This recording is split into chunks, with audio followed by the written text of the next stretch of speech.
Alright, welcome back. This video is pretty long because it's jam-packed with exciting things, like me jackhammering, lifting buckets of dirt and then emptying them. So you better get a beer or whatever your favourite drink is and sit back and relax so you can get the maximum level of satisfaction.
just give a bit of a call out to some of the inactive tunnel builders or bunker builders that have been out there.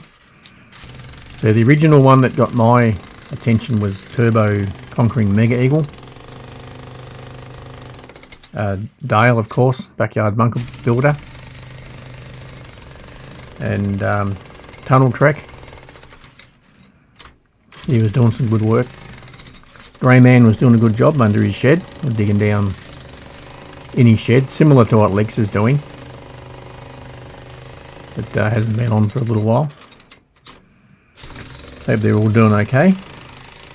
And just other things in life have distracted them. Sometimes that happens. Of course, the ones that are still sort of active is Lex, of course. Lex's budget bunker build.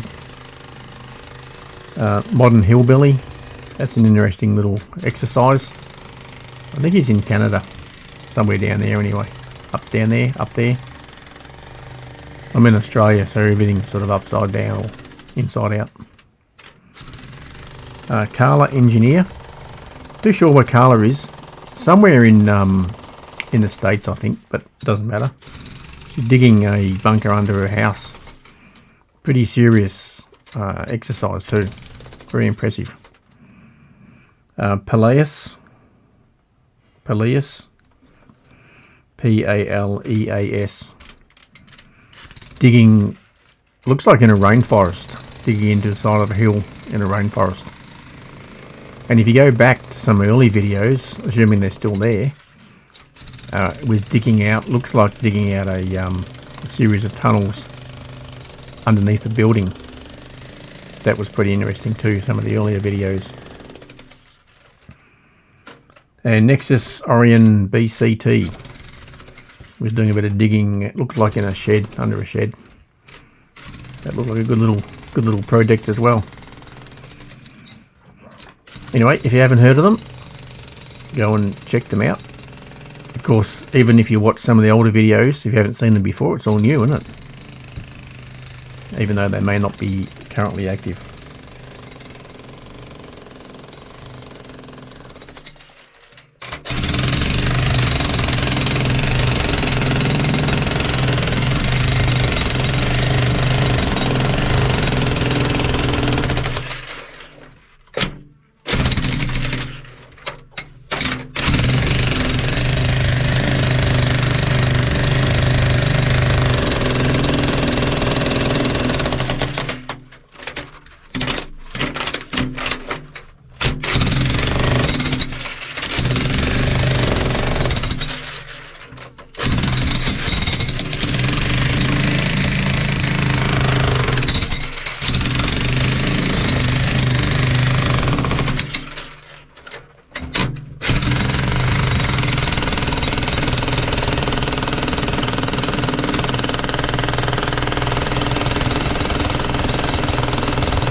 I'm not too sure if I've mentioned it before, but all of my personal computing work is done on Linux, which is, I'll say it's an operating system, because it pretty much is.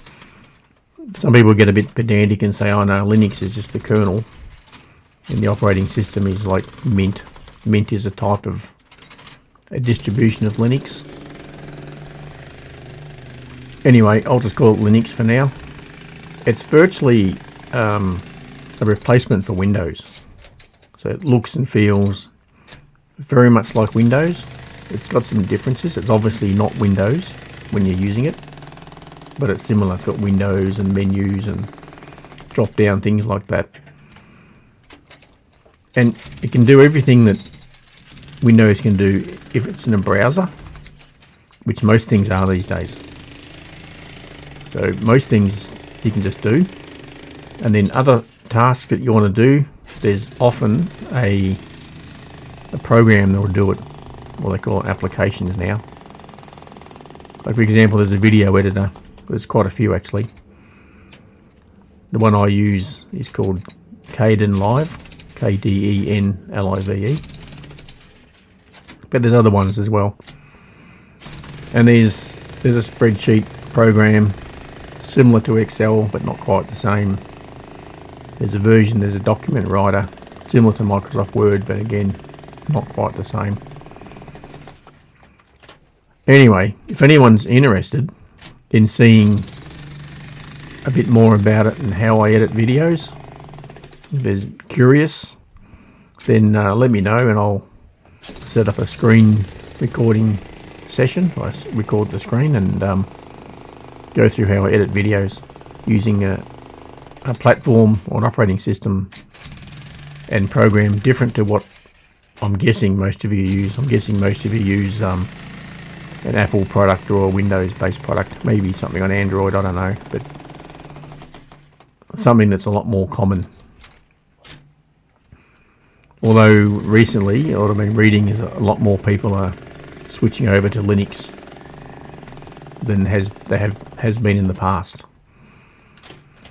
I won't speculate on why that is. I will say my work laptop a little while ago was upgraded to Windows 11. That's all I'll say on that. That's about all I got to say on that. Who said that? That was Rain Man. Was it Rain Man? Yeah, talking about life is like a box of chocolates. That's all I got to say about that. I wouldn't make a good actor, would I? Luckily I've got a day job. Don't need to be an actor. Or you could just jump onto Google and search for Linux. Linux Mint is the one I use. There's quite a few different, they call them distributions. Mostly they're similar. Some are very different, but most of them are fairly similar. I think Linux Mint is the easiest to install and the easiest to use, so that's why I use it. So if you're a bit sort of tech savvy, you can jump onto Google, have a look around, download what they call an ISO file, .iso, put it onto a bootable USB, change your boot sequence on whether it's a laptop or desktop to boot from a USB, and then load it. I recommend, if you're doing it for the first time, if you've got an old laptop or desktop, wipe your hard drive off, format it, whatever, or just be prepared to lose everything on it. So back it up and install Linux on a clean or a desktop or laptop that you don't want. I've explained that really badly, because the easiest way to install Linux is to just install Linux. You can have a dual boot setup, so you can have when it first starts up, it asks whether you want Linux or you want Windows, whatever the other operating system is. It's probably Windows. That works most of the time, but there is a risk that if you stuff it up, then you lose your Windows partition and you lose all the data that goes with it. So if you're starting out, I'd strongly recommend get an old laptop or desktop that it's got no data on it you want, and just load Linux on it. It's fairly easy to set up. You get your Wi-Fi going, no problems, or you plug in Ethernet, no problems. And then off you go. Have any questions, just jump onto Google. Most of the answers are there. Strongly recommend it. Even if you don't like it, at least you've tried it. You can do whatever you want with the old computer. Old computers, when I say old computer, don't get something that was built in the 90s. It's probably not going to run very well on Linux. But get something that's, say, 10 years old. So something that was new 10 years ago. That's what I mean. And Linux will probably run on it. Definitely if it's a HP, a Lenovo. That's what I'm using now. I've got a HP desktop and a Lenovo laptop. Actually, I've got two Lenovo laptops running Linux. And like I said, the HP desktop. Some of the newer laptops, you might have a problem with something called UEFI. I've forgotten what that means, but it stuffs around with your booting. How do you, when you boot off the USB, it can make it hard to boot off the USB. There's also plenty of YouTube channels out there for Linux people starting out, how to set up a Linux computer or whatever. You can run Linux on a Mac, but I think it's a bit harder. I've never done it. It's a lot harder to do than it is to run Linux on a PC. So that'd be my advice. Get a PC that's 10 years old, thereabouts. Get a USB stick, make a bootable USB, put the ISO file on it, and off you go. You'll work it out. You're all smart people. And let us know how you go if you do try it.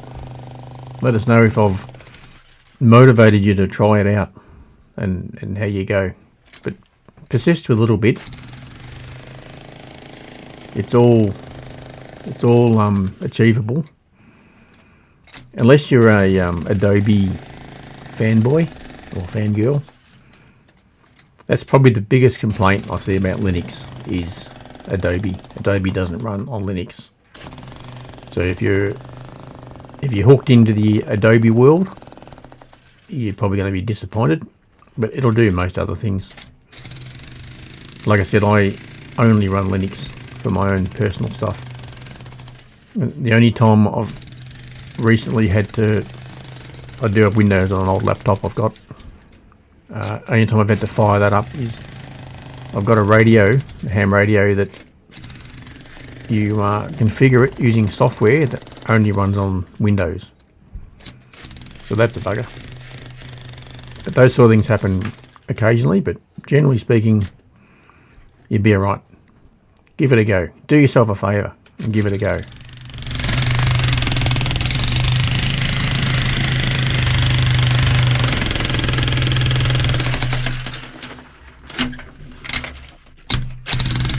I find this digging quite relaxing and therapeutic. It takes a bit of effort to do it, but in terms of the mind, I don't have to think about it too much. Sure, you got to think, where to put the jackhammer tip and try and get the rock out, or where to put the shovel, put it in the bucket, and think about when the bucket's full. But they're all simple things. It's not a stressful task for the mind. But I think these days, certainly for me, there's a lot of things in my life, day-to-day things, nothing. Thankfully, all the serious stuff is behind me. Thank God.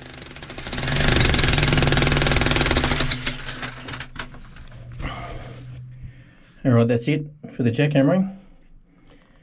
Now I've got to start shoveling and hoisting.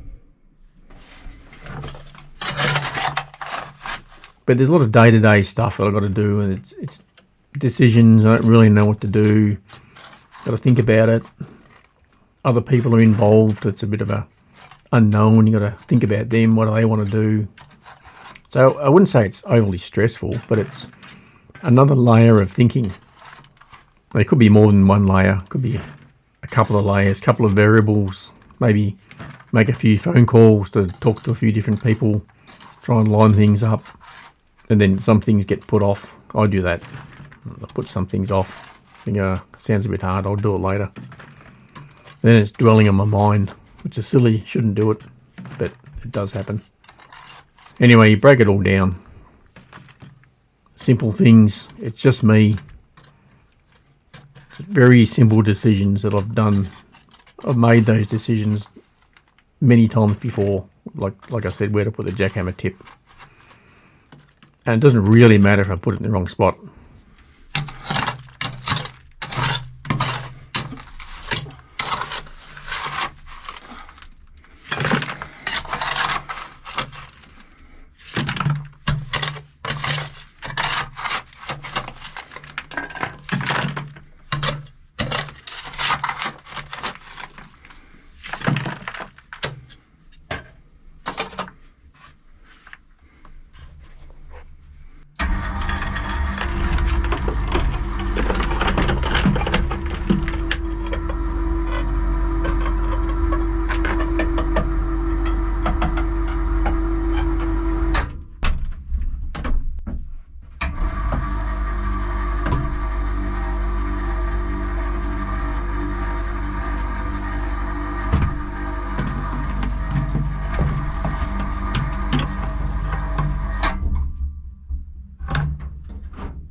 Yeah, that's no good.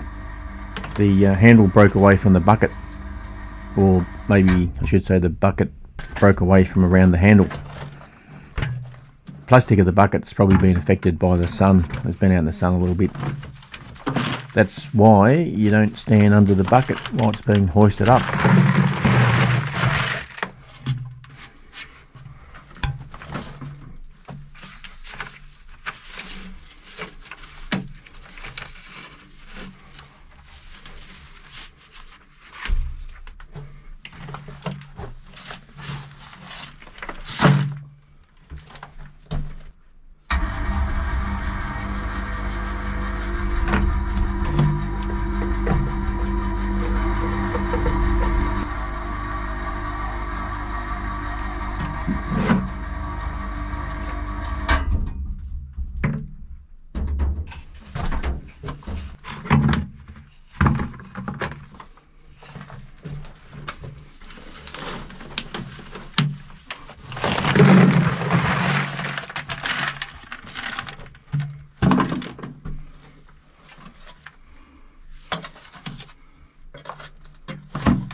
Oops, I put 5 packets in there. I normally only put 4 because 5 is a bit heavy. We'll see how we go.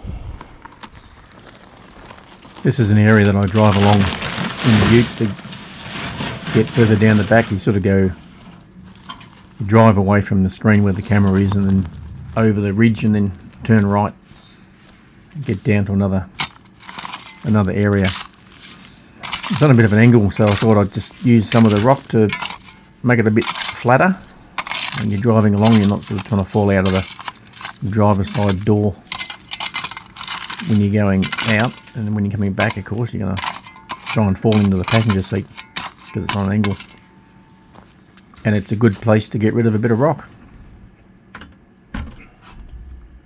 For anybody who's confused, over here we drive on the right hand side of the car. Steering wheel's on the right hand side of the car.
Alright, that's it. 11.5 buckets, and I'm wrecked.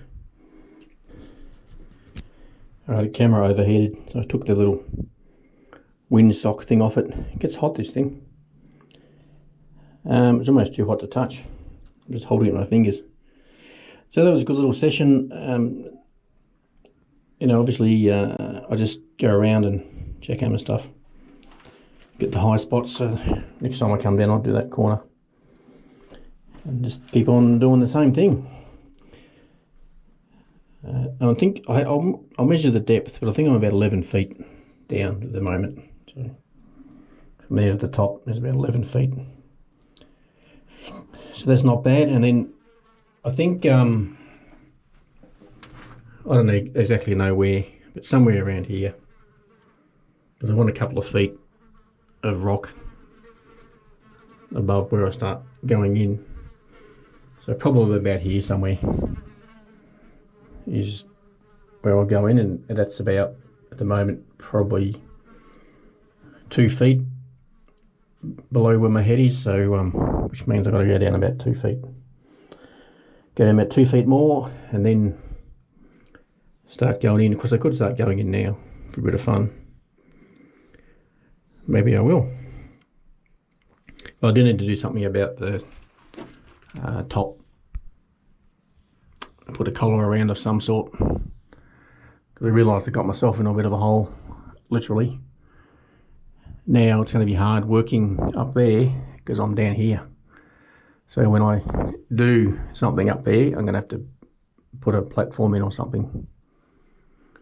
Anyway, I'll sort it out one way or the other. Is there a song about that? One way or the other. I won't start singing. Then geez, what a way to lose subscribers that'd be if I start singing. Maybe I'll just finish by saying keep on digging.